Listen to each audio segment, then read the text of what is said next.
Welcome to Quilting's first reality show, live and unscripted with Susan Smith.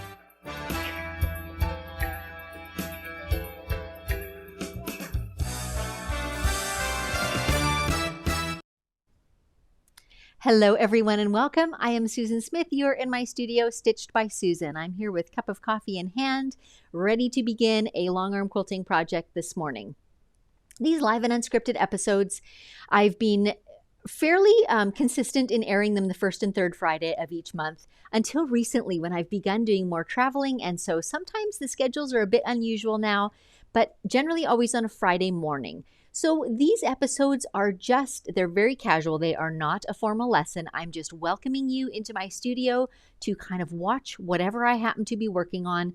I'm a chatty sort of gal, so I talk my way through some of the decisions, points of interest, maybe even challenges that are in the project between sips of elixir, fresh coffee, and just get it done. And you get a chance to watch. So sometimes thread breaks happen, sometimes things go wrong on my long arm machine, sometimes tension issues, whatever. It is live, it is unscripted. You get to see it all and watch through that process. So thanks for joining me today.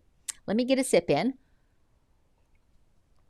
Those of you who are here live, many of you were here early, and we usually do a few minutes of kind of green room chatting before the show. And so if you want to be welcomed in person, come to that. I love to hear what you're working on today too. And then we take that off after this is aired. We trim that off, and that does not remain on air for forever. So we can have kind of casual conversations there that YouTube doesn't get to see forever. If you have questions throughout the show about what I'm working on, feel free to ask them. Type them into the chat window. If you will put a Q in front of them, that really helps us because then we can search for all the Q comments and find the questions in case they're scrolling past rapidly, and sometimes they are. So a couple thanks are in order before we get quilting. First one is to our son, Will, who does the voices in the introduction. They vary. He's done a few different ones for me. Today was kind of James Bond-ish. So thanks to Will for that. A huge thanks to my husband, who I call Mr. Producer. His Dave cam's not working. Anyway, his name is Dave. He's the gentleman behind the scenes making all this happen because believe me, I could not do it on my own. The Dave cam crashed. I have a camera story for you in a moment. But one more thanks before I do that. Our good friend Dan, who provides the guitar music that you'll be hearing throughout the show. It's very relaxing and soft and sweet and wonderful. And it is not available commercially. I'm sorry. So many of you ask, how can we purchase it? Sorry, you can't. You just have to come back and watch the show. But a huge thanks to our friend Dan, who allows us to use that music. So camera story today. Generally, we have a GoPro camera mounted on Stella, the long arm. The advantage of a GoPro is it's built to deal with vibration and movement, and that's why sports enthusiasts use it a lot. It also works great for long armers, but the GoPro this morning has apparently died. We spent a lot of time redoing, reformatting, all the things trying to get that camera to work. So today the close-up camera is going to be an iPhone, and it's probably going to vibrate a little. I'm sorry about that. So we have just made the best of a bad situation, and I guess we'll be GoPro shopping. And that maybe leads us into a nice little point here. I do have a way for you to support this channel if you wish. You can go to buymeacoffee.com/stitchedbysusan. Dave's got a link there on the screen. And there, for as little as $5, you can make a one-time contribution. You can commit to sending a little bit each month. All that comes in through that fund, we put toward new equipment, toward cameras, toward wires, toward monitors, all the things. So, that's where our GoPro is going to come from, is that little bitty fund. So if you wish to contribute, that's a great way to do it. Another way to support the channel is simply by thumbs up, whenever you're enjoying the show, and also by sharing it with your friends. If you subscribe and click the bell, you will also get notifications when I'm going live. So that can be nice. So you can see when it's happening. A few other places that you can find me: podcast.stitchedbysusan.com. My friend Amy Frayne, who is a student in the past and has become a friend, lives in Quito, Ecuador. And she's one of 2 long arm quilters in the whole country of Ecuador. Yesterday's episode was a visit with Amy. So check that out, podcast.stitchedbysusan.com. And before we get started, I will take a moment to tell you about one other thing. Tomorrow, I have a workshop coming up, and it is a free workshop, and I call it Freehand Quilting Demystified. and it's 5 myths that tie freehand quilters in knots and how to break free of them. So Dave has made a sign-up sheet for you guys that is super, super simple. There are several options on it. signup.stitchedbysusan.com is where you find it. So one more time, I'll say that.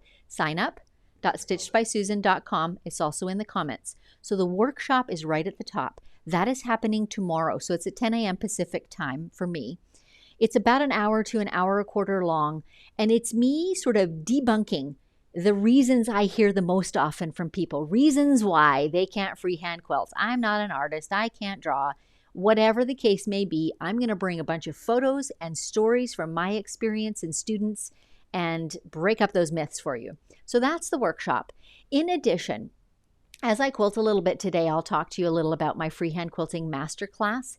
And this is an online course that I offer. It is pre-recorded, so you can consume it at your own convenience. It does not ever expire. But in this course, I teach a whole lot of freehand designs. And I didn't think this through very well because today I should have been quilting one of those fun designs. And instead I'm quilting straight lines. But if you watch my YouTube channel, many of the designs that I do, the hibiscus, the fans, the crazy eights, those are in that masterclass. So where here on YouTube and Facebook, you get kind of a big picture view of me doing a whole project. In that masterclass, I drill down into that design, into the nitty gritty, into the entrances and exits and repeats and echoes and how I think it through and how I move across a quilt with it and all those things. So enrollment to that masterclass opened yesterday, and it's only open for 8 days. So there is a link for that also on the same sign-up page. There's a link for the freehand quilting masterclass. I won't talk at length about it. You can read about it at that link, and it includes a syllabus of everything that's included in all the modules. So you'll get a good idea of the scale of it. What's the third sign-up thing we had on there, Mr. Producer, sir? Oh, yeah. If you want to sign up for my newsletter, which I try to do twice monthly, usually tells you what's coming up on these live and unscripted or other things that are coming up in my studio, sometimes gives tips or ideas. There's a sign-up for that in there as well. Okay, I'm going to get quilting. I'm sure I'll talk about more things as we go, but let's get on with the project. Here's what it is. Check this out. So this is a block from the Lori Holt book, Vintage Christmas, and I'm going to make it into a cushion cover. So here's the idea, big picture, so you guys know where I'm going with this. I have this pillow form that was from another pillow that wore out. So I looked at this block and thought, it's a perfect shape, right? It's a perfect shape to create a pillow out of this. The original block did not have this area below the wheels. I added that because it was too slim for this pillow form. So I added it on, and I probably have more than I need, but I thought I can easily trim that off afterwards. Then my plan is to use this lovely, let me get it right side up. We're on this camera. This lovely Allison glass fabric for the back of the pillow. And I'm going to make kind of an envelope style, you know, with an opening so that I can take it off and clean it and wash it. And I also want your input on one thing. Let me get the pillow out of the way so I don't trip over it. I want to choose the binding. So the way that I usually finish pillows is I quilt the front of it, make the pillow backing, layer everything together and sew around it. And then I literally put a binding around that edge, much like I would on a quilt. And that's my finished edge on the pillow. I find it easier than turning it. So here's my choices for binding. So you guys vote on them as I'm working on quilting, okay? So here's number 1. Here's number 2. And here's number 3. And whichever one we choose, I'm thinking that I'll do my binding on the bias, just because a straight cut binding tends to wear more because you've got one long thread on the fold of it, where something that's cut on the bias wears better because it's got the crisscrossing threads, right? And because it's a pillow and I feel like those edges are going to get a lot of wear moving around on the couch and things like that, I am going to cut it on the bias. So keep that in mind. The stripes would be bias cut. So 1, 2, and 3. Let me know what you think as we go through the process. You can just type it into the comments, 1, 2, or 3. Okay, so what we're going to quilt today is simple straight lines across the car. And I'm going to space them at just shy of 1/2 inch. So A couple things I'm going to do. I want for sure to baste the entire perimeter, and it's easy because I can see the whole thing at once, right? I want to be sure that I've got it squared up so that my long straight lines are in fact running straight. And then I've got a little trick I'm going to show you that applies particularly to the Bernina, but some of you might have channel locks in some form on your long arms too, so that's going to come in really handy today. So let's start by basting this outer perimeter.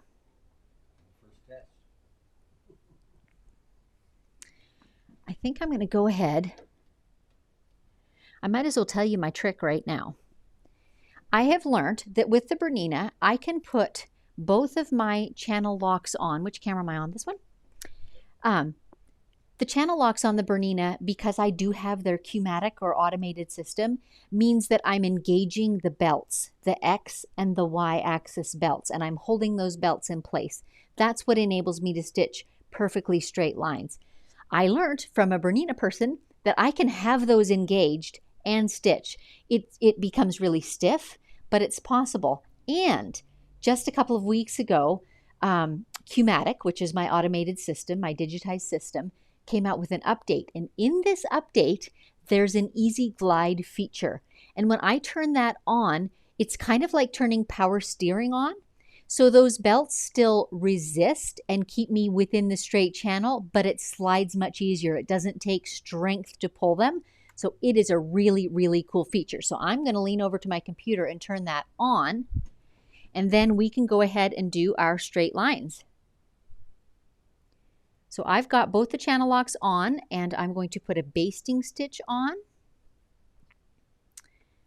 One moment while I get all my settings in place here. Okay, we're good to go. So now I can be pretty confident I'm going to get a nice straight edge up the side of this little cushion cover. And I have not pinned it in place.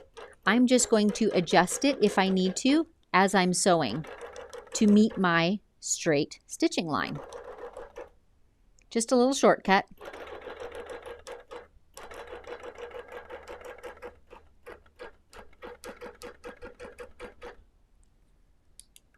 And I'm bumping up against my top rail, so I'm going to back up my cushion just about a ½ inch.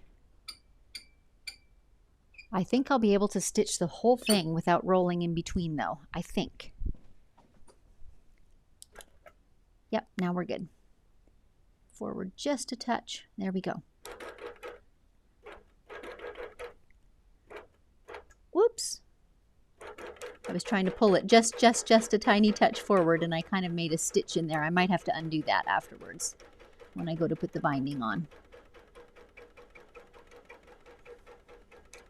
So I did look at my pillow top before I started stitching to make sure it was square, and it is not perfectly square in fact, but I did not trim it up because I thought this would be a great object lesson.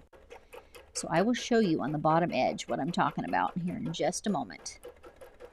I'm just making sure now that my basting stitches fall within the seam allowance so that they get covered up with the binding, and that way I don't have to undo it at all.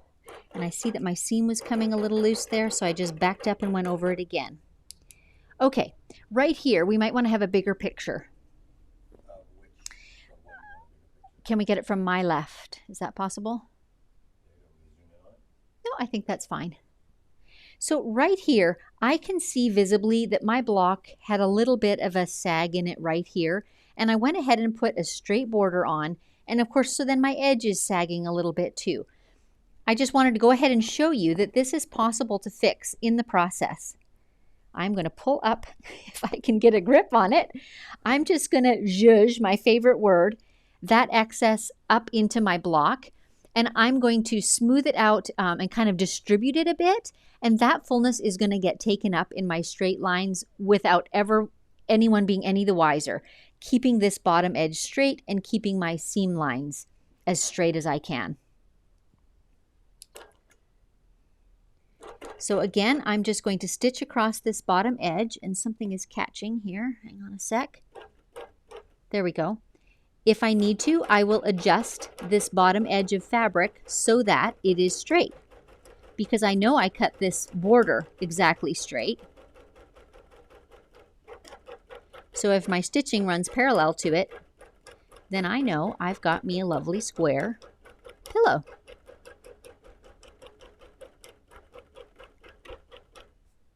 And there it is, square pillow. So now, I mentioned this handy little trick with the channel locks. If you've got a machine that has any kind of channel locks, this is a great opportunity for using them to get nice, straight, parallel lines. I don't know the properties of channel locks on all kinds of different brands of machines. I only know a Gamel, which I used to run, and my current one, which is a Bernina. So I'm just going to talk about this one today. So as I said, my channel lock here just involves engaging my X-axis belt, the one that goes from left to right. So I'm going to go ahead and take off the one that controls up and down. Am I saying that right? I'm going to take off the X. Yes. So now my machine does not want to move this way. It's going to move smoothly from left to right and stay in parallel lines. That's what I want. And I will actually never turn it off. I can manually, I can manually pull it from one line to the next while never actually disengaging it. So it's not terribly fiddly. It actually works really well. So the last thing that I need though is a ruler. Do you know what? I was going to say I need a ruler to judge my lines, but in fact, I think I'm going to eyeball it. I'm going to do one more thing before we start. I am moving my presser foot, my hopper foot, to one of the seam lines about in the middle of the quilt, the block. Oh gosh, I'm having a hard time getting it precise. There we go. I've got my hopper foot down, you can see it, and it's on this seam line. I'm just going to buzz it across here and make sure that that is pretty straight. And I can see that I'm off just a little bit. So I have to make a little bit of decisions here. How much am I going to be content with? And the truth of the matter is my hopper foot is pretty consistently over that line, except for right at this edge. So I think I'm just going to be okay with it because in the cream, it's going to look all right. All right, let's see. What else do I need to talk about before I start sewing? Thread. That's a good one. What I am using today is actually a very fine thread. Difficult for you to see, of course, but it is Deco Bob by Wonderfill, and it's an 80 weight thread. And the reason I chose so fine is because I've got fairly high contrast fabrics. I've got my linen colored background, and then I've got my, plummy colored car, and I've got my charcoal colored wheels. The finer the thread I have, the less it's going to show up on these darker, more contrasting fabrics. So that's why I went with such a fine thread. So I'm going to start my first line near to the top, probably 3/8 or so of an inch from the top, just so that it's outside the binding. We're going to stitch pretty slowly so that, oh boy, the vibration is terrible, isn't it? Okay, you guys, I think we're going to stop on the close-up camera. This is the beauty of a GoPro. It can handle that vibration. So I guess this will be our view, yeah? Yep. Okay, you guys, this is what we have for today. Because the vibration on the iPhone camera is just too severe. And I can't go slow enough to make it not be. So you can see how badly I need another camera. So what I'm doing now is I'm eyeballing the spacing of my lines. You absolutely could measure them. You absolutely could, but I'm not going to. And I'm going to give you guys another tip for straight line quilting that I have learned with experience. Actually, let me finish this line. You can see it better coming back the other way. Finish this line, and then I'll show you a handy tip. The danger being, especially when you're working on a bigger quilt, that as you're stitching from one side to the other, it begins to push out in front of you. What I do, so by pushing out in front of you, I mean your hopper foot starts pressing the material and you start getting these creases. When you move from left to right, it pushes the fabric one way. When you move from right to left, it pushes the fabric the other way. And you start to get these kind of angled lines. And you really don't want that. So the trick is, the side that is stitched, put a little tension on that. Can you see I'm just pushing down a little bit behind my stitching? And that solves it entirely. All it does is pull the fabric under the needle just fractionally faster. And I am changing my mind, and I am putting a ruler on here because I see that I did not get those two lines evenly spaced. So now I am going to use a ruler. Just one second, Mr. Producer's wanting to change something here.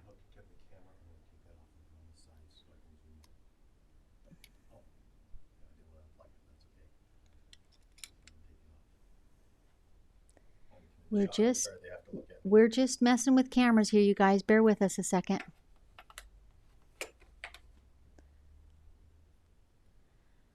This is the definition of live and unscripted, isn't it?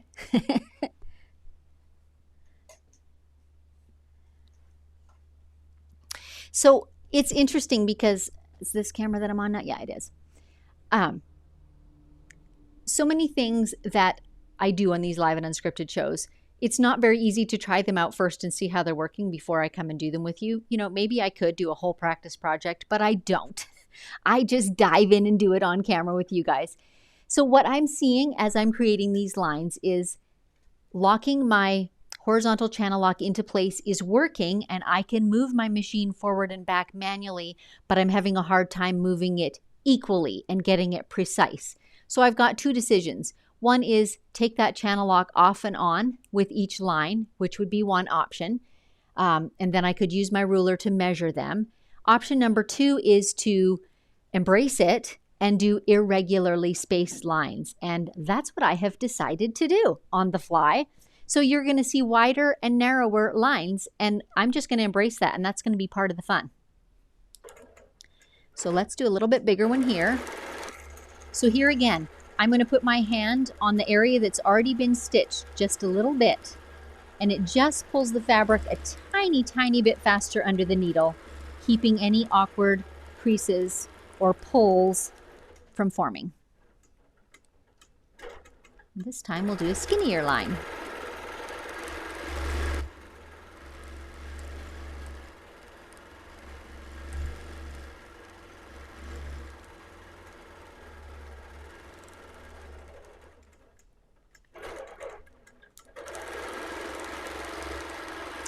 Because I'm doing my lines irregularly spaced, you will see that I'm going to make an effort to place a line. You know what stitching in the ditch is, right? Stitching right on the lower side of a seam. Well, I'm not going to stitch quite in the ditch because it's not that precise, but I'm going to stitch within 1/8 of an inch of it. That, oops, we just had a broken thread. Let's see. Now we'll rethread, but let me finish my sentence first. So I can actually show you just below the line of this car is the ditch side of the seam. And if I stitch quite close to that seam, it's going to keep that seam flat looking, where otherwise it might bulge upwards more. So I do not know why my thread broke, but I will tell you kind of my rule of thumb is when it breaks once, I just go ahead and rethread it and keep sewing. When it breaks twice, I start looking, for a deeper cause, because I don't really know what caused it to break.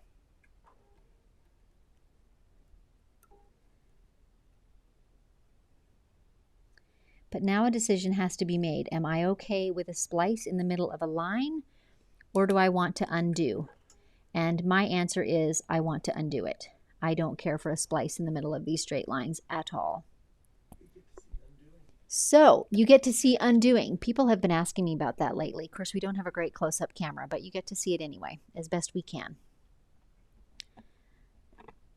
The trusty seam ripper comes into play. What I generally do is I keep my top thread long and start pulling on it with tension. And that enables me to just kind of scan my seam ripper across, and it grabs those stitches of bobbin thread.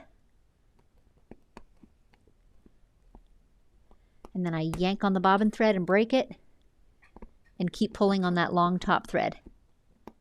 And the angle at which I pull it makes a difference in how easily it comes out. Of course, I just broke it. The angle that I use, I don't pull back on it against what I'm trying to undo, I kind of hold it toward my other hand, and that is the best angle for pulling up a loop of that bobbin thread that I can grasp with the seam ripper. So when you're undoing, experiment with that a bit, because sometimes just changing that angle will make your job so much easier. So just fiddle with holding it this way, holding it straight up, holding it this way. And I find holding it kind of at a 45-degree angle from the stitches works really well for me. And here we are almost at the end. Perfect. Grab up all the tails. Now I left my channel lock in place because you can of course see where my stitching line was, so I'm going to hit exactly that same line again. So I did not shift my machine away from that line that it was in.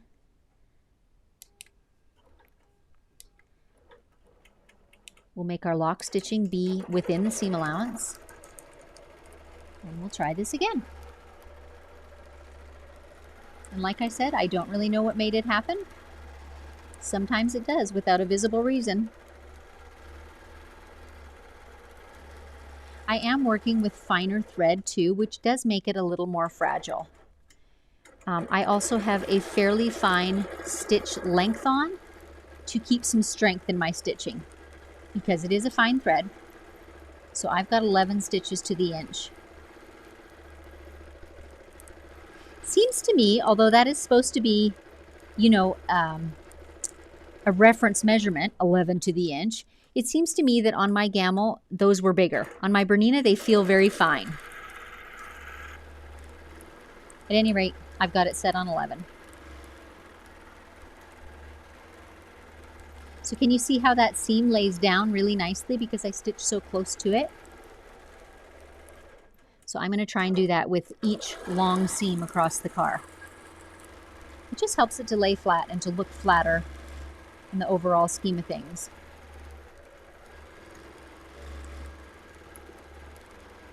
I'll do a couple more lines and then I'm going to stop for a sip of coffee and to take some of your questions because I know you've got some by now.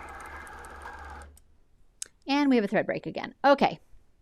So now while I work on that, you guys go ahead and type in your questions if you have them, and I am going to unthread entirely and rethread my top thread. Because remember, my rule of thumb is if it happens twice, got to look for a deeper reason. Something is amiss.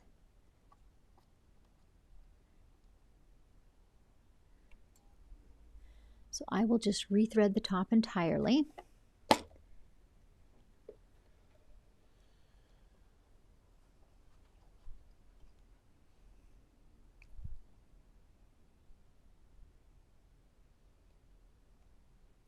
I learned a fun trick from someone the other day. I can't remember who it was. In threading on the Bernina machine, it's got a, I don't even know what the term is for it, but the thing that your thread goes through that bobs up and down with each stitch, you have to thread that like you do at a sewing machine.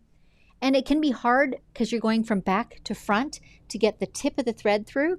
So the trick was to actually fold the thread in a loop and spin it. So you've got like a 2 thickness loop and it works really, really slick. So if you have a machine that threads that way, maybe even at your sewing machine, that's a helpful trick. All right, so now I'm going to pull up my bobbin thread again and go through that undoing process that I did a few moments ago again. But this time I only have 2 inches, so easy peasy.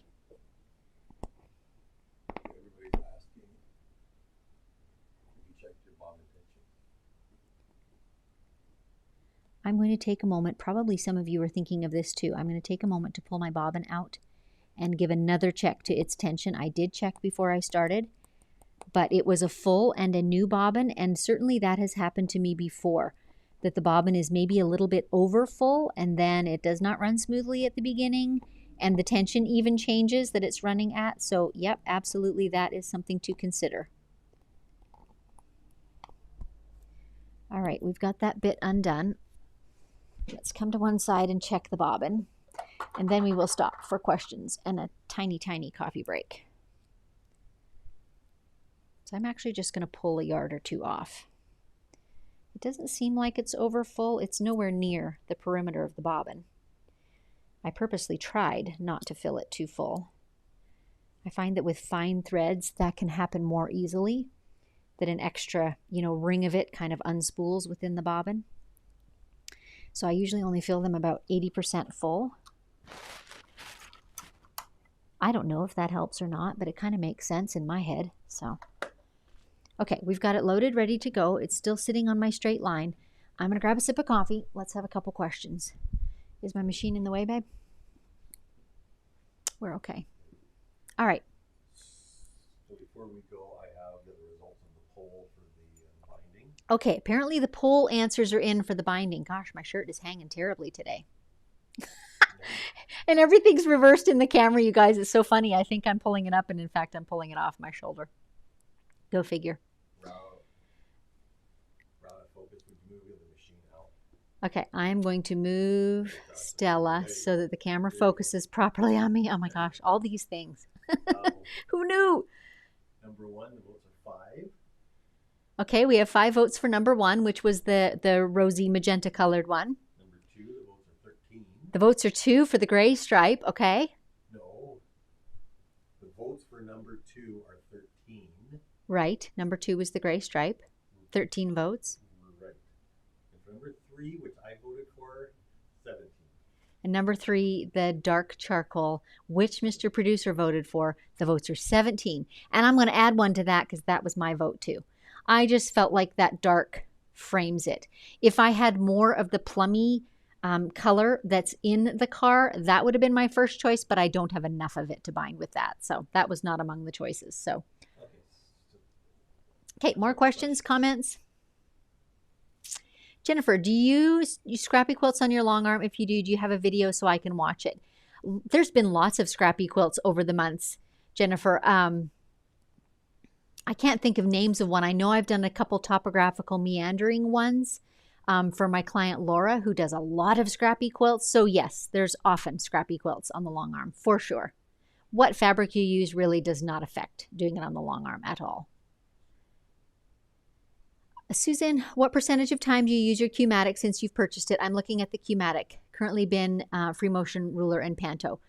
Oh gosh, a very small, less than 10% of the time. And honestly, my reasons for doing it might be different than yours, so don't let me sway you in that. My reasons for getting the Q-matic was so that I would add to my skill and experience set and be able to help others with it. I'm finding that it's fun to use and let it be stitching while I'm doing some other things, but in reality, the free motion quilting is what I love. So for other people, that might mean other things. They might do it for shoulder tension or, wear and tear on their body, or there might be all kinds of reasons why you would want to do it more. I choose not to do it a lot because it is not my love. That's just me. Lori, I made a Christmas quilt with that block. My car has a tree on top. Yes, I think the original car did have a tree on top, but when I got this far, I had the idea for a cushion, so I didn't want to make it really tall. But yes, you're right. The original car does have a pine tree on top. Scrap Manager, do you use a stitch regulator when doing free motion? Sometimes I do. I love to stitch in manual mode when I'm doing free motion. It depends a little bit on the design. It depends on if I'm dealing with fiddly things like thick seams where I need to slow down, then I'll put the stitch regulator on because it gives you that responsiveness. So I do both, manual or unregulated and regulated. Either's good.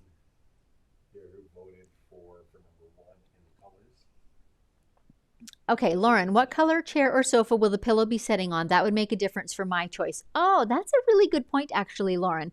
Dave is saying that you voted for the plummy stripe. Currently, our sofa is dark, like almost black leather, but we're looking at investing in a light one. But maybe I should get my sofa before I bind my pillow. That's a thought, Lauren. Mr. Producer's laughing. What is it? Pam, I've watched the... Buying a quilt, a sofa around the color. Oh, okay. Mr. Producer is laughing at me, in fact. The idea of buying the sofa to decide on the pillow. But if we're already buying a sofa, see, that makes good sense in my head to get the sofa first and then plan the binding of the pillow to match. Anyway, now I lost poor Pam's question. Here we go. If I've watched the Tied Up Quilter session, can I sign up and watch again? Currently waiting on a part to get my gammal working again. Yeah, you can absolutely sign up again. It is a presentation that I've done before. It is live, so it will be slightly different. It's different every time, but absolutely, you can take it again if you want to. Sure, be my guest. Robin, I keep the channel lock on and slightly roll the quilt. Oh, that's an option too, although that's quite a bit of work to roll that quilt for every line, but it's an option, absolutely an option. Jeannie, you're on the fly solving of the problems is a very valuable part of your live and unscripted for me. Susan, please don't practice first. Thanks for that vote of confidence, Jeannie. I appreciate it because sometimes I feel like I just look unprepared when I'm making decisions on the fly. But the truth is, that is how I quilt in real life. So you're seeing me for sure. And I'm getting there. More questions are coming. Let's see. This is regarding the thread break. Okay, talking about the thread break. Janet, maybe your bobbin thread tension. Actually, good point, Janet. I took it out and I didn't even run it through my gauge. I will do that yet. MS, will this piece have a border? When you do edge to edge, is the border on the quilt before you begin to quilt it? If you add a border later, how is that quilted? Okay, this piece will not have a border. This is the whole thing. The borders that I've put on it, that's it for the cushion. In all cases, I do not quilt something until it is fully pieced all the way to the edge. The only way you could get around that if you added borders later and wanted to make it bigger, I'm not sure how you would piece the batting, but you might be able to quilt it on your domestic machine. I mean, it's probably possible. I definitely don't think it's ideal to keep things smooth and flat. That'd be very difficult to add a border after some of it was quilted. So don't recommend it.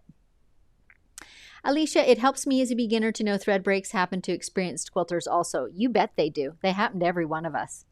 There are so many multitudes of variables and factors that go into stitching on a quilt. It happens to everybody. Everything happens to everybody. It just does. So, glad you feel better though. I apologize to Kim as she corrected her spelling and later on, and I grabbed this one already. Kim, take up lever. Okay, Dave's apologizing that he doesn't have the one with the correct spelling, but I know what you mean. And she did correct Take up lever though, like what are you asking? If that's on or off? I'm not sure what the question or hint is. The thread breaks. For this. When that was happy, you were talking about thread breaks and she put that up. The take up lever. I don't know what that is. Okay. I'm not entirely sure what you're asking. Are you asking if my hopper foot's up or down? I'm not sure. It goes down automatically when I'm stitching. I can't really control that.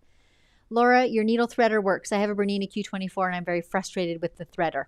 You know, I've thought of making a little video about that, Laura, because the first 100 times that I used it didn't work very smoothly either. So I actually sat one day and kind of practiced with it, like how much tension do you hold on the thread, and fiddled with it till I kind of got the hang of it. But yes, my threader does work and I do like it. Beverly, so don't want to school the teacher, but could it be your quilt tension? Too tight. She added later on. Could it be that it's too tight? I'll have a look at that. Absolutely. And don't worry about schooling the teacher. I value people have thrown in good tips and hints and things that I think of, especially that I don't think of while I'm busy talking. I'm always open to that. Melinda, with the finer thread, do you need a different size needle? That's a great question, Melinda. I do think that needle and thread and using the appropriate ones is a great consideration. I happen to have a fairly fine needle on the machine already, so I think we're okay that way, but it would be on my list of things to check if the problem kept occurring, right? Try a different needle.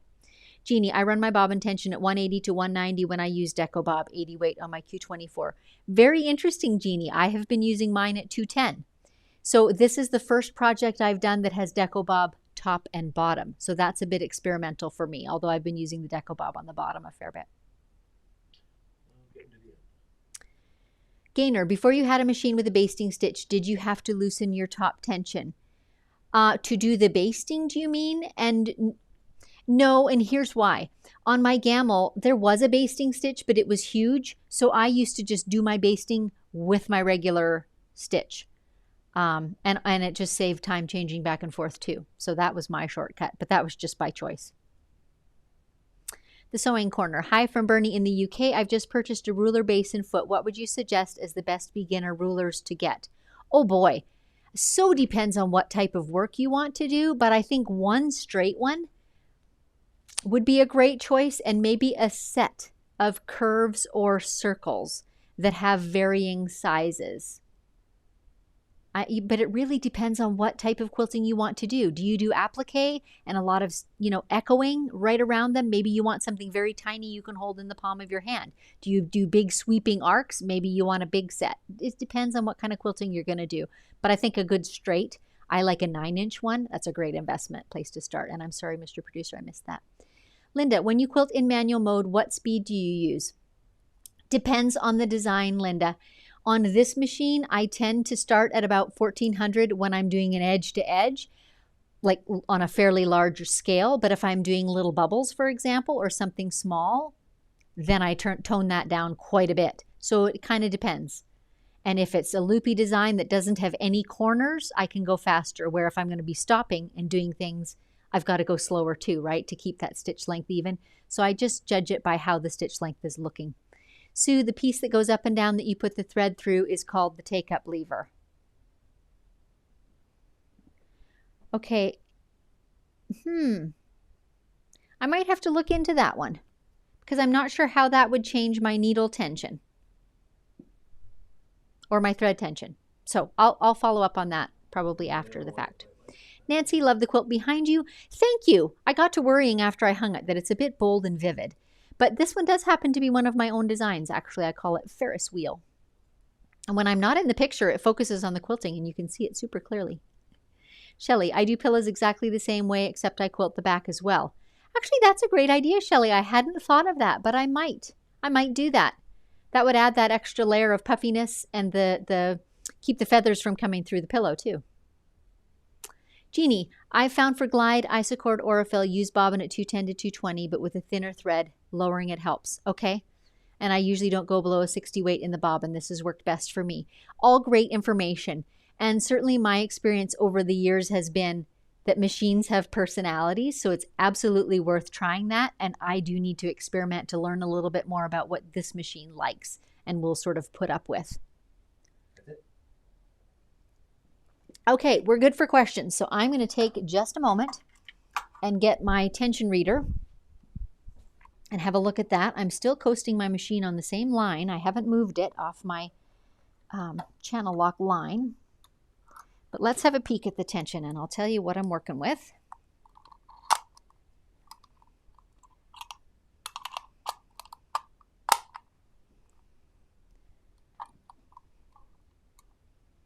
Well, it won't even spool, so something's wrong there. Good thing I didn't start stitching.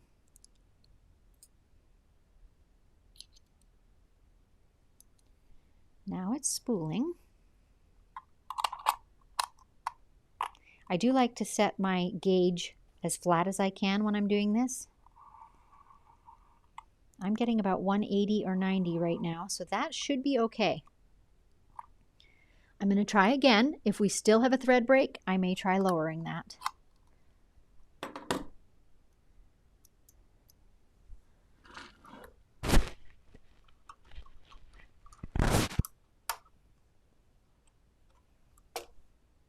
Okay.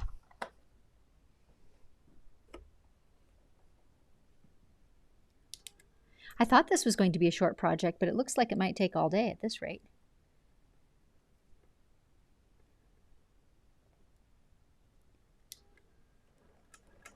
Again, a few lock stitches right within that seam allowance at the edge. What I find interesting is that both thread breaks have been going from left to right, which is usually the easier way. Look how slow I'm going. Now I'm scared of my thread breaking.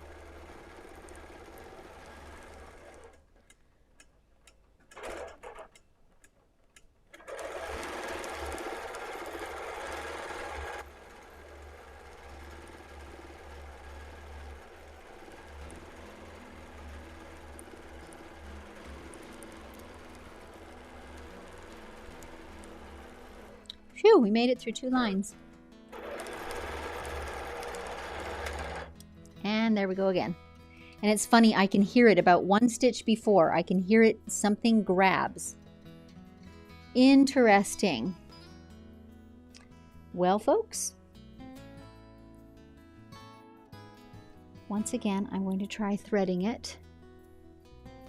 I had the very good fortune to be in Bernina's Creative Center a few weeks back, and we had a session with their head technician, and he really gave us the gears about never pulling the thread through backwards. So when you're unthreading, to snip it at this end here in our case, and if it's at your sewing machine, you know, wherever the thread is entering the machine, snip it and pull it through from the needle. And his reasoning for that made really good sense.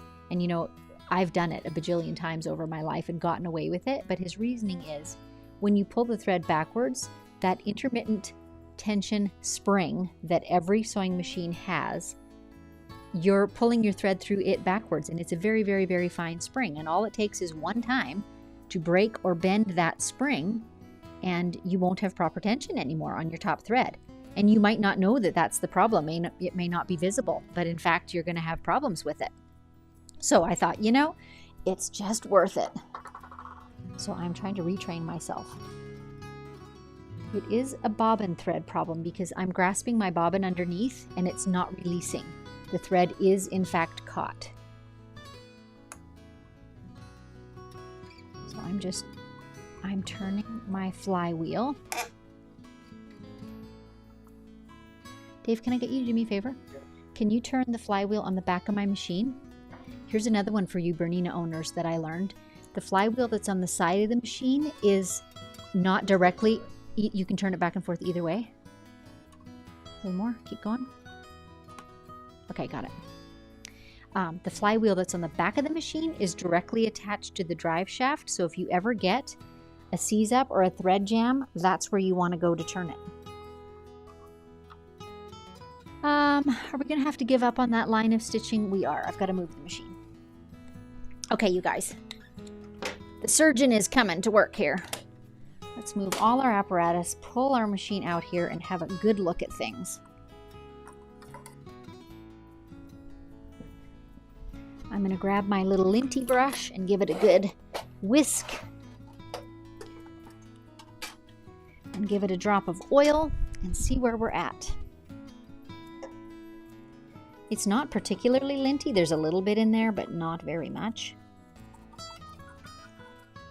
But we will give it a try.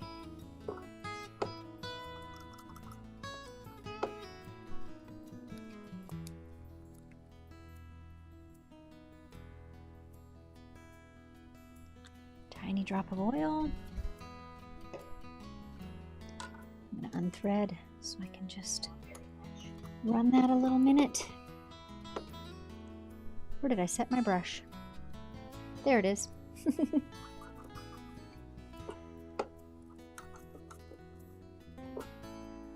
You can see it's not very linty, but we've run it just in case.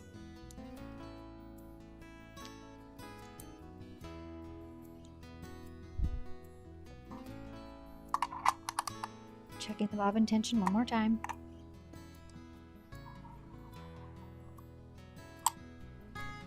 It's running at about 190. I'll try taking that down just the tiniest touch.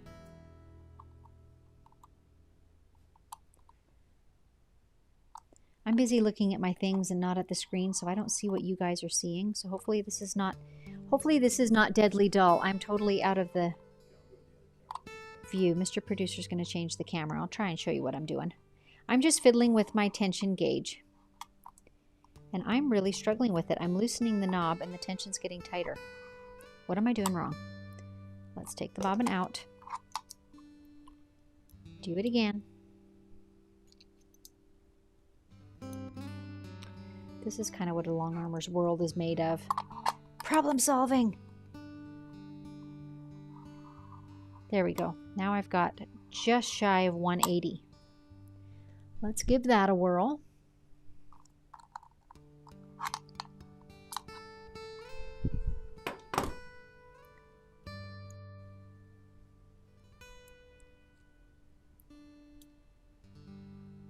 This thread is so fine, it feels like every time my bobbin wiggles in there, it ends up with a wrap of thread around the post. So I have very carefully got that flowing. I'm going to pull on it. It still feels good. Good. Put our little gate back on. Oh, wrong way around. And by the way, officially, we're totally supposed to turn off the machine to do all of that. And so I was a naughty girl and didn't. Okay, everything is back in place. Let's put away the doctor's tools.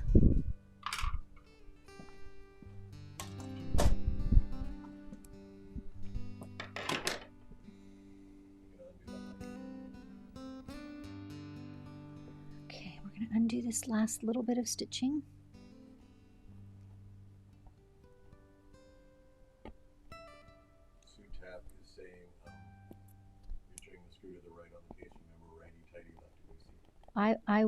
Sue Tapp is reminding me, righty-tighty, lefty-loosey. I promise you, Sue, I was turning lefty-loosey. I think that probably the camera was perhaps mirroring what I was doing. But I definitely was turning lefty-loosey. But thanks for the reminder. All right, let's put our side rails on again. And someone asked about quilt tension. I know that the quilt looks quite tight to you guys, but can you see, let me move Stella for a second and I'll show you. When I put my fingers under there, I can grab my fingertips. It looks snug to you, but it is not tight, I promise. It's not like a drum. So I do not think that is the issue.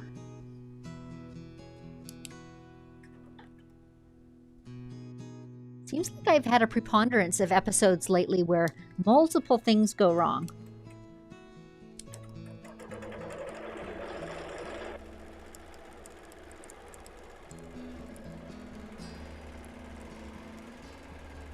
There are days like that. There are days that just go smooth as butter.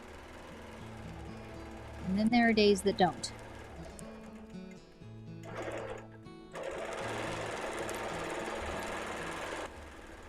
So in all that hubbub with the thread, I haven't even been talking about this little bit of excess that I'm taking up in these lines, but I bet you can kind of imagine how that's working.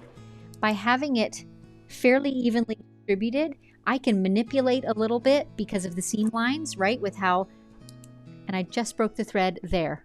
What in the world? It just snapped as I was, it just snapped as I took my last stitch. So weird, and right at the needle.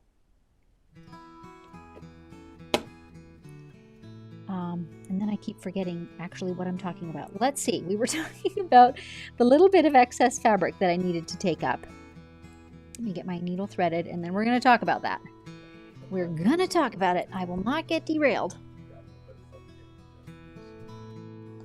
Just this little bit of excess that is in here. I'm just distributing it as I go, and it's just taking it up in those, where's my fingers? Over here, in those little areas between the seam lines. You can just sneak in that little bit of fabric and it's lovely. There we go, another camera. Same idea. There's just this little bit of extra fabric happening in here. And I'm just watching to keep my seam lines as straight as I can. When I get below this car long line here, I'm just going to zhuzh that up a little more, and having a little excess between those lines will not hurt anything. And I will get a nice straight line down here, and I'll watch that this seam line is nice and straight too. So I'm just taking that up as I go. It's really easy to do with straight line quilting. Okay, apparently there's a comment for me. Let's see. There's a clever lady called Susan who posted videos on tension headaches. You're right. And you know, eventually I will work my way down through my list. I mean, it honestly could be that my machine does not care for an 80 weight thread both top and bottom, because this is the first time I've done that, right? And that would not be the first time I've heard of a machine that doesn't care for thread that lightweight, both top and bottom. It's just too fragile. So that may be the lesson that comes out of this episode. Okay, we do have a question. Donna, looks like the same spot. That's a great observation, Donna. The first time it was further in, but the last couple it's been about 3 inches from the edge. This very last one was right at the edge. So I don't know that that's it, but I'll keep that in mind. And now we can't pull up a bobbin thread. What is going on? What is going on, people? How about this idea? I have an idea. I am going to change bobbin thread and see if that will resolve the situation. I hate to change the top thread because then I kind of have to undo all the quilting, right? So pardon me while I go out of camera, and I'm going to grab one of my 50 weight bobbins, and that's what we're going to use, or 40 weight, I guess it is, the Isacord. And let's just see. Yes, apparently Jeremy's recommending new bobbin, and that's a great idea. I don't have another 80 weight one filled, and I only have the one spool of thread. So because this is a cushion and all this quilting is going inside it, I'm going to put different thread on the bobbin, and nobody's going to know except you guys, okay? So don't tell. So let's try this out. Maybe before I start sewing, hang on. Got to think of all these things. I'm going to run a tension check on this one now and see what I'm getting with my 40 weight in the bobbin. That just seems like smart. I'll get where you guys can see me a little bit.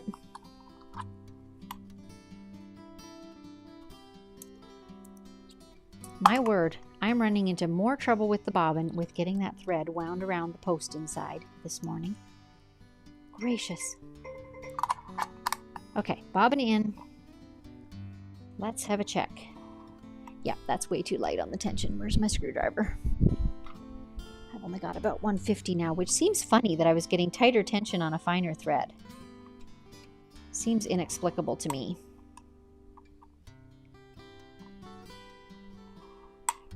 A little bit more. And I know it looks like I'm wasting thread, and I am, but I feel like a little 4-inch pull does not tell me what the tension is. I've got to pull 8 or 10 inches at least to even tell what the reading is. There we go. Now I'm just a touch over 200. That's what I've decided is the magic number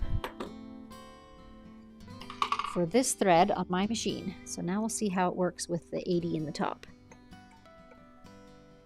I'm glad you all are so patient with me because, you know, I feel like this is not that thrilling to watch. But if it's helping someone, you know, I'm willing.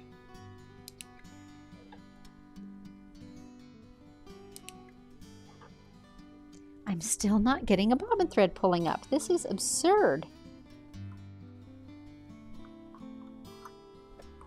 It's right there. It is spooling just fine. Okay. Now is a great time, you guys, to like and subscribe. If you want to laugh at a long arm quilter, this is a great channel.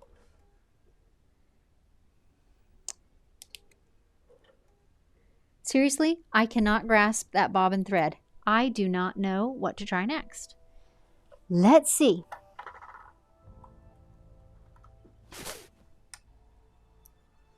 It is threaded through. It is coming out the right place. Everything seems squared away. I am now going to try it off the quilt and see if it pulls it up.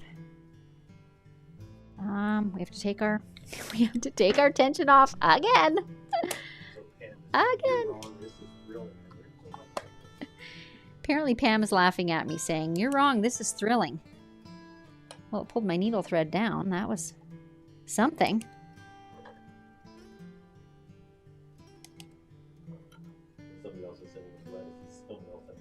Well, we're not even having a tension problem now. We're literally having problems grasping the bobbin thread. If I can't get this figured out, we can't get much sewing done at all. One stitch. So, something is incorrect. So my needle cannot be in any position but one. So I know that it's in the right position, but maybe I'll take it out and put it back in. Just for cuz. Now we're really grasping at straws, you guys. Really grasping at straws. Okay. Needle out. Needle back in to make sure it's all the way inserted. Great. Bobbin is in. And that time it pulled it up. So who knows? Seriously, who knows? close the bobbin door. I'm just going to stitch.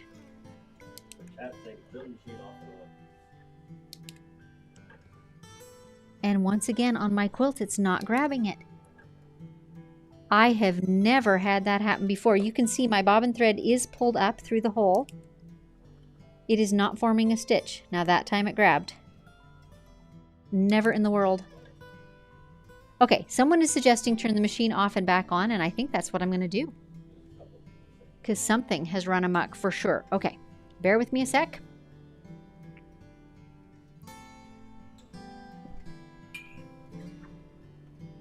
That is exactly what we are going to do.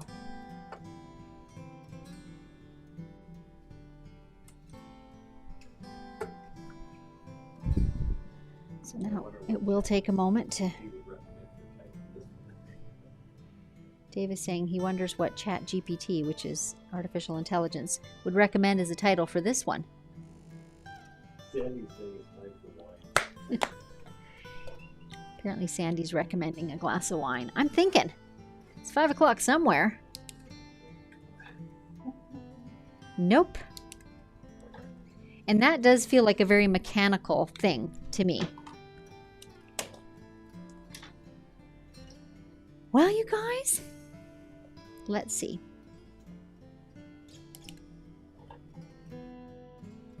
There, it grabbed it.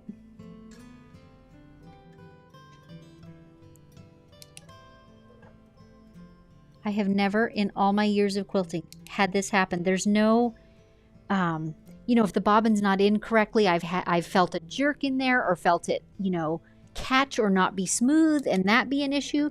But there is no jerk happening, no unsmoothness. It is just not grabbing that bobbin thread. When I'm off the quilt, it does. Let's try one layer of fabric. That one caught. Let's try adding batting. That one caught.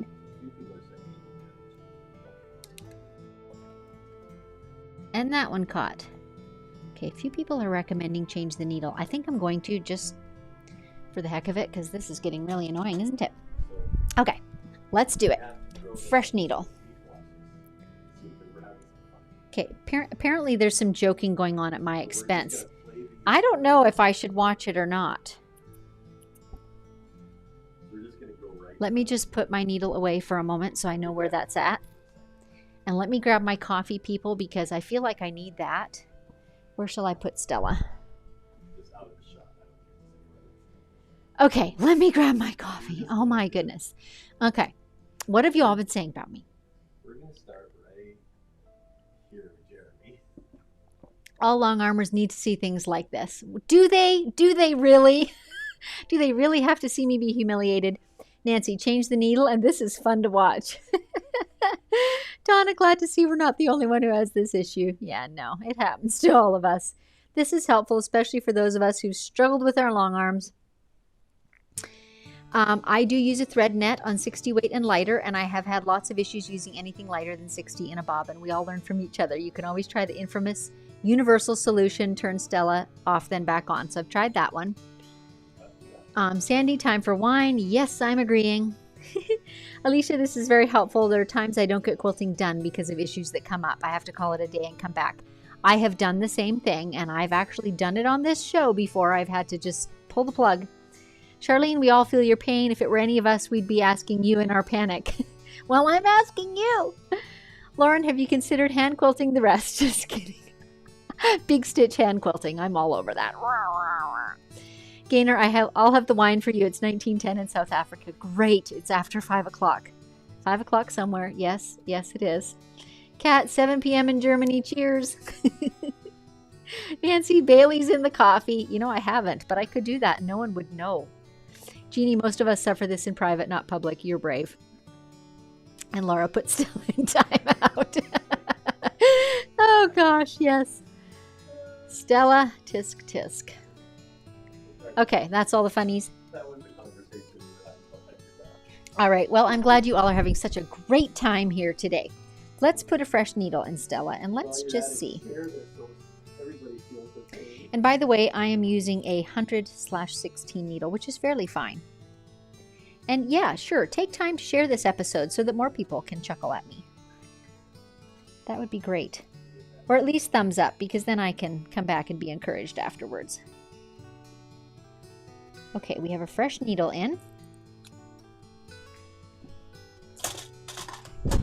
Let's try the fresh needle.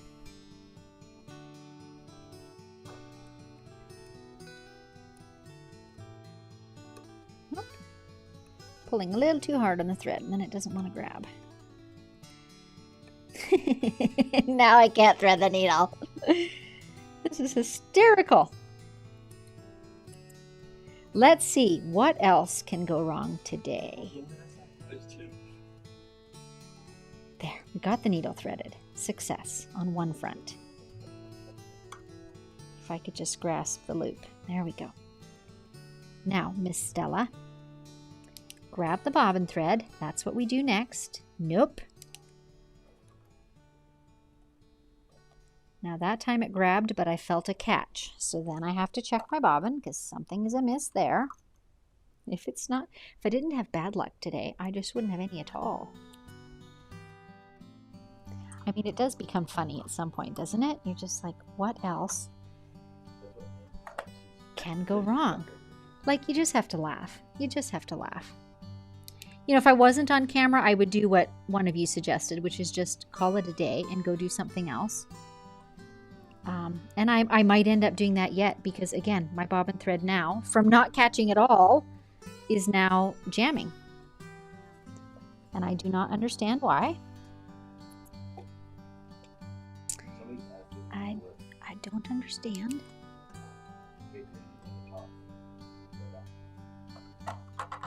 So someone is asking if it's worth changing the top thread out. I agree with you. The only thing is if I change now, it will look different, right? Because I don't have, you know, if I change weight of thread, it's going to look different on the top. And I don't know that I want to do that. That's kind of a last resort. Okay, that one pulled up smoothly. Now, Stella, behave yourself. Let's pull up a thread. Like, who knew? Look at that. Okay, let's anchor stitch and see what happens. I'm like holding my head here because it is not right still. I can feel catches or resistance going on. Yep, something is for sure wrong. You guys?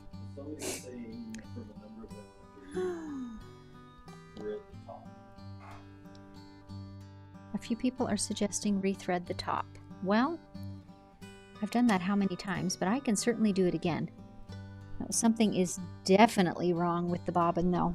It is just not pulling in smoothly at all. Now I've got thread tails everywhere. You guys are such good sports, seriously.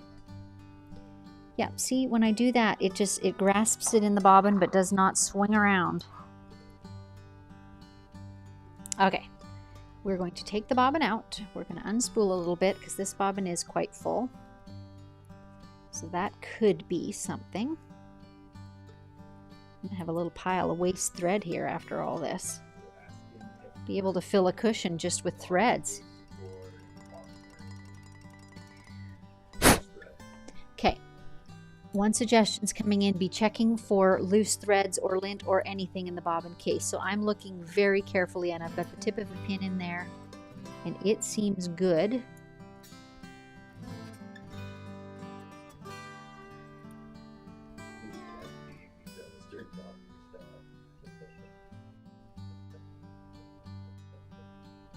I think it's good. My spring, like the spring feels like it ought to, which I know is not a very technical way of judging it, but it feels right, the springiness. I'm going to look under there in that bobbin area.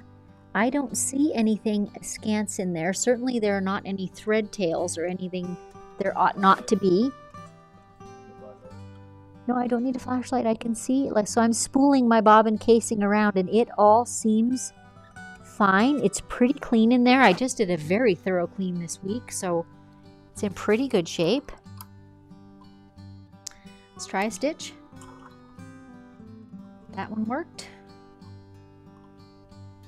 I'm not going to get overexcited yet, though. That one felt right. And that does not. Okay, so let us do what one of you suggested, which is rethread the top entirely.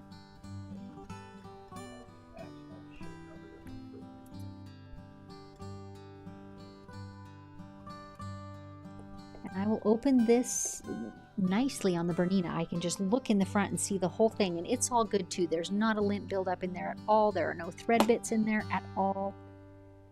There's nothing visibly amiss.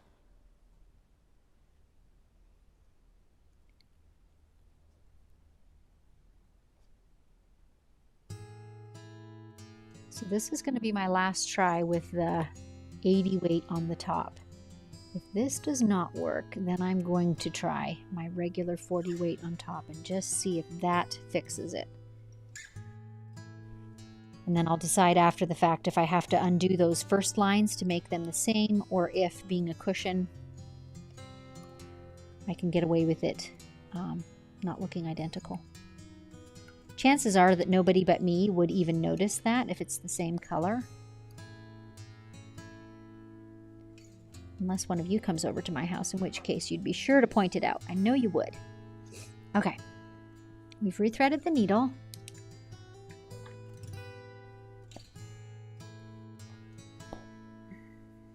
Of course, there was a stitch in there before, so I can't tell if that's feeling right at the moment.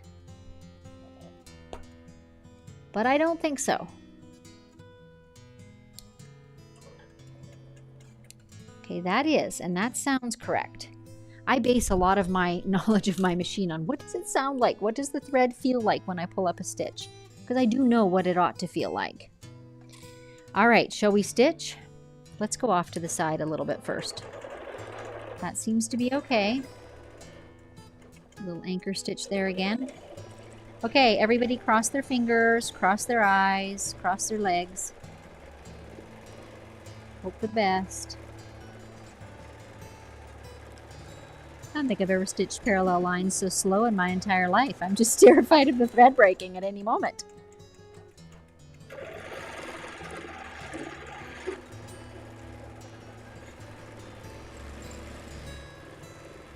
Come on, Stella, you can do it.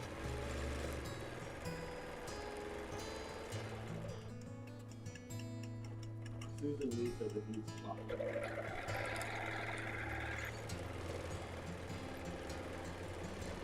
So again, I'm stitching close to the ditch side of my seam here.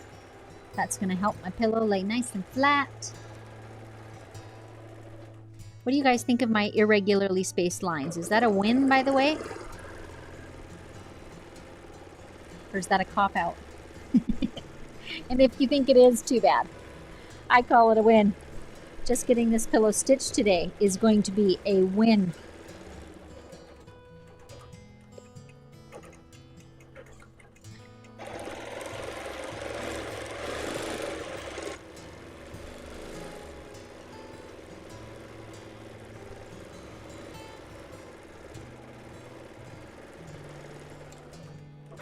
We have a Chick-fil-A nearby. I feel like Chick-fil-A for lunch might be just the ticket.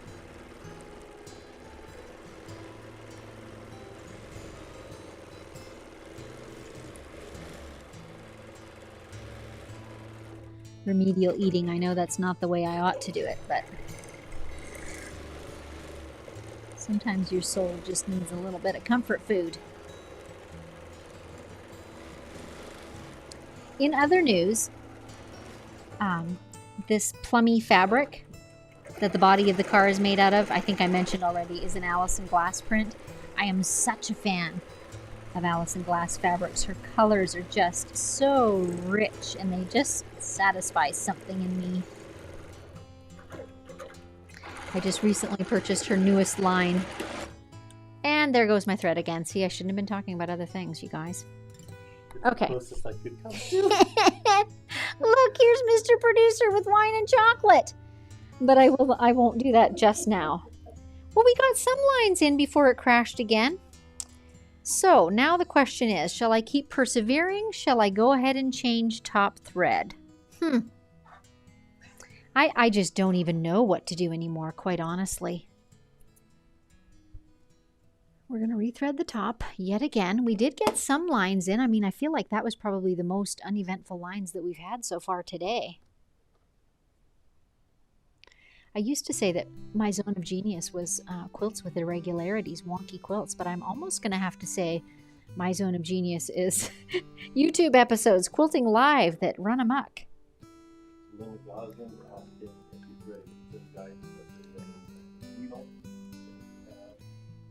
Someone is asking, have I got each of the guides, especially the ones next to the needle? And I'm just going to double check those, Linda, because that is a great point.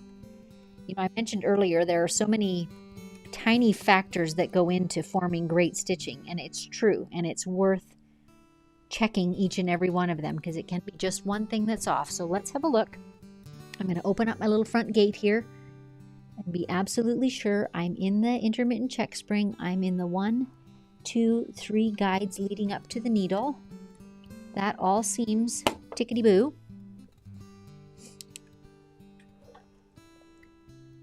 It is just astonishing to me how often this has happened lately on air. But you guys, again, are very gracious to watch me go through this painful procedure live. So I'm once again undoing a little bit. And it is about the same place, so it does really make one wonder, but I don't see what that could be, and I certainly don't know what I could change. I just can't think of a factor that would contribute to it happening at a certain axis point from left to right. I can't think of what would make that happen or what I could do to alleviate that.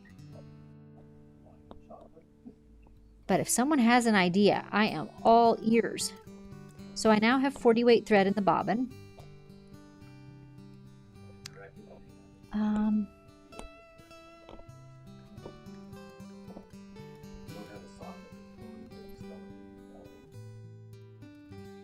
Let's try a thread net. Let me see. I have it here. My Puma sock is right here. It's been working so well without it with my big cones that I have not fussed with it.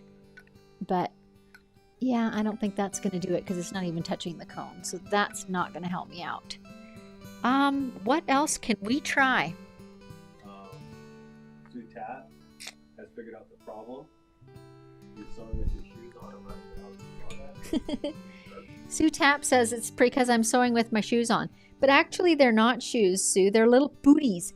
And my son found them and they are so cute and so comfy. And I'm really loving having warm feet. I don't know why I didn't get them a lot sooner. A number of people have. But maybe that's my good luck talisman. Sew in bare feet. As in what it's looking like underneath. People are asking if I'm checking that bottom tension. It seems to be good underneath. I'm seeing on the top, it's pulling just a touch straight on the top. So it's not pulling too tight in the bobbin. And I'm running my fingernail under it. There's no laddering in the bobbin. I am really at a loss. I'm still persevering with this thread because I'm into the high contrast areas now. And I just hate to put a heavier weight thread. I think it's going to show up way too much. So I'm still persevering. I am nothing if not persevering, people. I may be slow, but I'm persevering.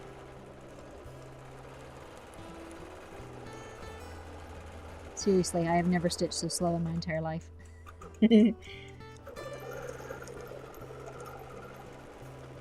I'm really trying to pay attention. Like, do I see any wobbles in the thread or any, catching? And I'm not seeing any of that. It's just all of a sudden one stitch catches, the next stitch breaks is what it looks like. So I'm trying to pay attention. Is my machine making any unusual noises? Is there any indication that something else is wrong? And now I see that it's popped out of one of the needle guides, but it certainly was in there. So I've tucked it back in. Let's see if that prevents a break. Maybe, perhaps. So now I'm starting to ease in this little bit of excess fabric that I know you've all forgotten about because so many things have happened since. But I do remember that I have that little bit of fabric I want to tuck in there. Let's do a really close line here. So for spacing, my lines are ranging. This one is about 1/8 of an inch. And the biggest one is more than 1/2 inch, less than 3/4, and everything in between. So that's kind of the spacing of my lines. Don't anybody breathe because it's working.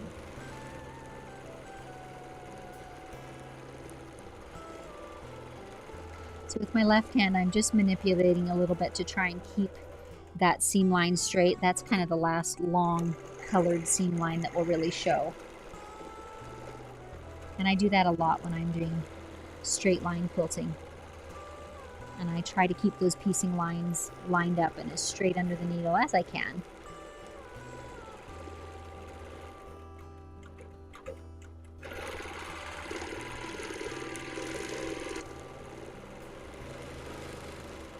Folks, we are getting a pillow quilted.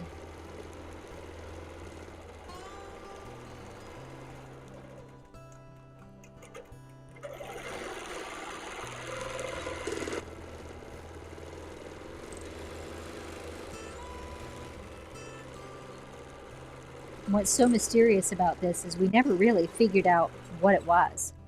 That to me is a really frustrating thing, is when I don't know what it was, right? I don't know how to avoid it for the next time. But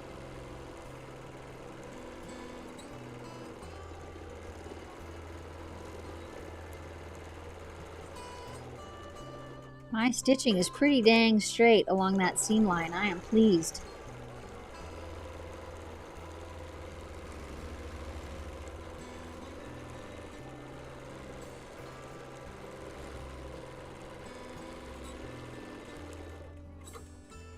Okay, while I do these last few lines, I should talk about a couple more things. I've already mentioned the free workshop that is coming up tomorrow. Freehand Quilting Demystified. 5 myths that tie freehand quilters in knots and how to break free of them. That workshop is chock full of pictures and examples and stories from me and from students, showing that anyone who wants to quilt freehand absolutely can. And then the registration is open to my Freehand Quilting Masterclass. So it presents in depth just over 30 freehand designs. I think there's 31 right now. I've added to it from time to time over the months.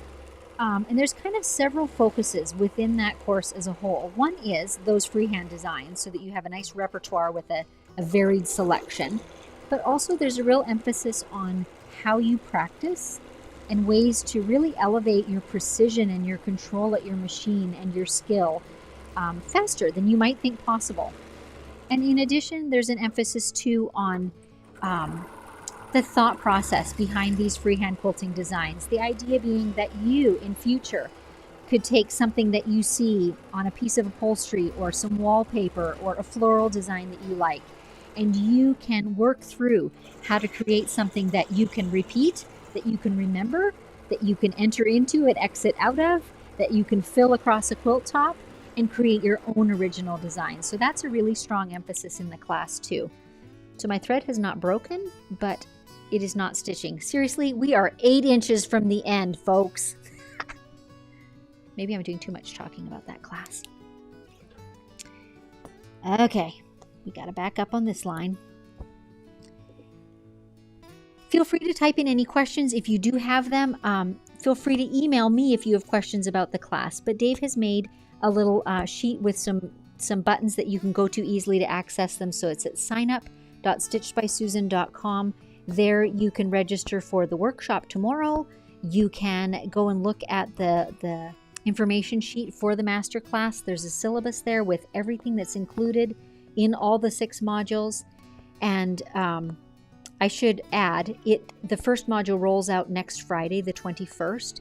Each module is released 1 week at a time, 6 weeks in a row, and after that, they are yours for keeps. They don't expire, they don't go away, there's no deadlines, you don't have to finish them by a certain time, any of that. So they're yours for always. Lots of information on that landing page, so I won't talk about that any longer. Let's see, we've mentioned the podcast already, podcast.stitchedbysusan.com for some easy listening. And let's see, Pam has got a suggestion for me. What is Pam's suggestion? The next tip would be to bounce the cone off the wall a couple of times. Pam's suggestion is bounce the cone off the wall a couple of times. I wonder what would happen if you stomp on it a couple of times too. That might also be helpful. We're on the last line, folks. Thanks for bearing with me. I mean, I did an episode a few weeks back. It's called Making Waves, which was much like this. Everything went wrong too. And a lady emailed me afterwards, or perhaps it was on the YouTube episode, a comment, but she kind of said, thanks for helping us know that this is kind of what long arm is problem solving. And that has really stuck with me because I think it's true. It's not mysterious. These are mechanical machines, but there are many things at play. And problem solving is a huge part of machine stitching, but particularly of quilting. So the sooner you accept that, the better. But I'm glad that I could help by letting you know that, yeah, there are days that are like this, and I don't know a shortcut other than just trying and trying and trying again, and eventually it seems to work out. And then in between, you never seem to get to see them, but in between, there are whole projects that just go smooth as anything. I'm going to do this last line from left to right, just for cuz. Okay. Okay, Susan, when taking out stitches like you are, does it leave little threads that get into the next pass? No, it typically doesn't, because I like to hold my tension on that top thread and keep it long. So the little bottom threads I'm pulling out as I go. And so no, it doesn't leave little threads as a rule.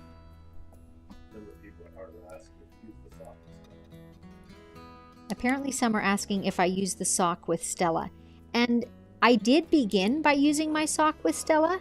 I have not lately, and here's why. My original reason for using the sock was that on my last machine, and we have a broken thread again. On my last machine, the thread cone was at the back of the machine, and just the way that it was arranged, there was a screw there that if the thread loop kind of sagged at all, it grabbed and broke, and that happened to me so many times that I started using my thread sock. And really any thread net would have done the trick, but a sock is what I had. But Stella does not have that. The thread just, you can see my spool here, it just spools cleanly right off that cone, and there's nothing that it ever catches on. So I've kind of stopped using the sock because it doesn't seem essential. I think what we're going to do, you guys, we're going to call that good enough. I am within ½ an inch of my basting, and by the time I put my binding on there, nobody's going to miss that one line. So we're going to call this project done. So we have some suggestions. Let me move Stella out of the way, and let me just undo this little last bit.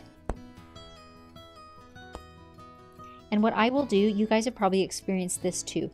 When you do undo something, it tends to leave little stitch marks where your needle pierced through the fabric.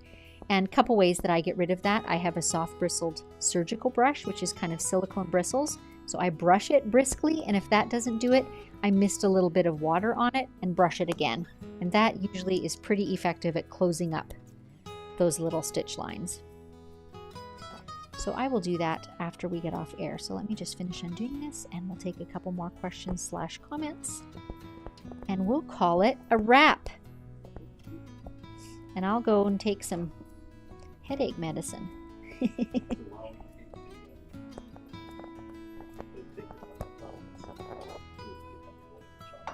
All right. Okay. Let's see a comment or two. It's going to be a cute cushion no matter what. Yes. It's going to be a cute cushion no matter what. Like, it really is going to be a cute pillow. Maybe, are there a few comments? Yes? Yeah. Okay. So while Dave is loading those up, maybe let me know in the comments too. Would you be interested in seeing a casual, sew along episode where I actually make the cushion and take you through that process? Because I think I could manage that too. It's a pretty simple process, and I've done it a few times with like orphan quilt blocks, or in this case it wasn't an orphan one, I only made the one. But it's a pretty simple process to take something that is quilted and convert it into a cushion, and I would be happy to show you how to do that. Okay, let's see some comments. Barbara, I know your machine is fairly new, but has it developed a burr on the top? It's probably worth looking for, Barbara. I think it's really unlikely. There's just not that many hours on it yet. So I will end up experimenting this week, and I'll probably start by going back to my standby 40 weight thread, both top and bottom, and just kind of start from that baseline and see if everything is working there. And then I'll start trying to figure out what the variables are, right? Clearly, I've changed a lot of things with different thread weights, and I have not changed my needle size. Like, there's so many variables at play. So I'm going to go back to that baseline and stitch with that and see how that works, and then see if I can figure out what it is that Stella is objecting to. Because there is something. It clearly is something. The Sewing Corner. Looking forward to tomorrow's workshop. I'll be watching while unpicking a quilt I started, which I'm really not happy with. Oh, well, I hope that I can take your mind off that really ugly process. Sandy, throw wine on Stella. Oh gosh, I mean, that sounds like fun, but I don't think that would help. It's a waste of good wine, and Stella might get sticky. Cindy, how about running a few stripes of Sewer's Aid down the cone thread? That's actually a good idea, Cindy. I might try that too. You know, again, that was the first time I've used that spool on the top of my machine. So that is a very possible variable. Yep, for sure. Simply Quilting, as a last resort, stitch those straight lines on your domestic. Stella will be jealous and cooperate. That's actually a good idea, though. If I want that one line stitched, right, I could just load that on my domestic and do it in a minute. Catherine, thin thread equals slower speed. I think that probably that is sometimes true. The thin thread is not as strong, so it probably can't handle as robust speeds, but I was not going fast today. Have you noticed that since you, I'm sorry, Dave, I missed that. And Alicia is saying perhaps just a bad section of thread. I don't think so, but it's worth considering. Have you noticed that since you slowed down considerably that you've not had a break? Well, not really, because I was going very slow at the end and I still had breaks. So I don't think that was it. But good thought. Simply Quilting, change thread so you'll know if that's the problem. Yes, I will. And I'll change one thing at a time and try them out, right? I've already changed the bobbin thread. Now I'll change the top thread and try and figure out what it was that was causing the issue. Jane, I noticed you have play in the bungee that's supporting the left side of your pillow to the frame. Carriage running into the clamp, putting tension on the lighter weight thread. So I was not running into the clamp, though. I've got an 8-inch clearance between where my long arm was and my clamp. Sherry, I had thread breaks in the same place each time, and it was my carriage getting hung up on the power cord. We'll look into that, because I do have cords hanging off the back with cameras and such connected. But of course I have them on every episode, and that's not usually an issue, so I don't feel like that's something I've changed, but we'll keep that in mind for sure. Shelly, awesome live. I'm a long armer, and it's great to see we all have those days. Yes, we do. Yes, we do. Amy Fryan, please let us know in advance what the problem was. So Advance is my membership group. So if I figure out what it was, Amy, I will certainly let you know. So good. So good. You know, we have to laugh or else we'd cry. Isn't that right? There are lots of these. Please for a sew along. Okay, good. So that's on the cushion. Sew along, yes, please. Okay. I'm just thinking on the fly here. I'll let you know in a newsletter before I do it so that you can know in advance when it's coming. I know that it's not going to be in the next 2 weeks, and I'll tell you why. Our daughter and her husband and our grandbabies are coming tomorrow and staying for a week and a bit. And so I'm going to be fully occupied being Nana to the little ones, and I'm not going to do any YouTube episodes in that period of time. So, yes, Mr. Producer's just reminding me. It's so good I have him here. We actually are live next Friday. That will be our second live and Unscripted in the month of April. I don't know yet what the project will be. I'll try and send that out in a newsletter next week by Wednesday or so with a picture. So you can know. You know, it may be the construction of a pillow at the sewing machine if I can't get Stella to smarten up. But no, I'm confident I can. It frankly is easier when you're off camera and you just know there's not 100 or 200 people watching to figure out some of those solutions. So I'll get to the bottom of it. I will. But thank you all for being so patient, and I hope it has been encouraging to you, in fact, to see that it does happen and there's no easy way. You just try and try and try until you find a resolution. It's a small project, but a big problem. Do not worry or feel badly, as it happens to us all. Thank you for that. I know it does. I know it does. So. Okay, you guys, thanks so much for joining me again. The thumbs up is so helpful in having this viewed by as many people as possible, whoever wants to see my oopses. But it does help more people to get acquainted with this idea of live streaming quilting and of doing a reality show of quilting, right? So I appreciate the thumbs up and the sharing. Click on the bell if you want to be notified whenever we are going live, but the next one will be next Friday, April 21st. So, and also remember the links that Mr. Producer put in the show notes for you, and also you can Google them, signup.stitchedbysusan.com. There's the sign-up sheet for the workshop tomorrow. There's the landing page for the masterclass, so you can get more information and sign up for that if you wish. And number 3, I keep forgetting, oh yes, newsletter or email sign up is on there as well. So they're all in one place, so you can find them there. Thanks so much for joining me. Whatever you're doing today, enjoy it thoroughly. And I'm going to go get ready for the grandbabies and see you next week. Bye for now.